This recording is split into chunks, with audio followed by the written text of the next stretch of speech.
So for today's video nga no, mga inday, mga dudong, ito nga pala yung bagong update sa DIY na ginawa namin ng aking pamangkin. So habang wala nga siya dyan, dahil pinabili ko siya ng welding radel na ubusan kami. So inumpisahan ko ng maghalo ng semento kasi alam mo na, excited mag-plastering ng mga wall. Actually excited talaga ako matapos kasi gusto ko nang ilipat yung bed ko dito. I need more space na kasi sa tindahan kaya kailangan ko na mag-ayos sa balutan.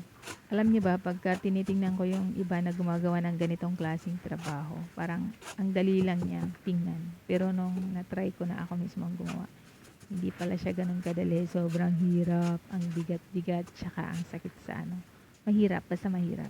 Very challenging siya, pero pag nakita mo na naman yung progress, nakaka-proud siya. Alam mo ba yung hindi mo ina-expect na kaya mo palang gawin? Yung mga ganitong bagay na karamihan, mga lalaki lang ang gumagawa. So, hindi lang ako nakatipid. Natututo pa ako. May kilo, iguro gipangilabay. Dilagi mahagbong dong. Hindi magbong na. Ha? Mahagbong man ako dong, nahangkyog hambong ba? Hambong na yun, ano. Malapit na kami sa katotohanan. So kahit pa paano, medyo nabuo-buo namin. Yung kanyang hitsura dito sa may kabilang side. Ayan.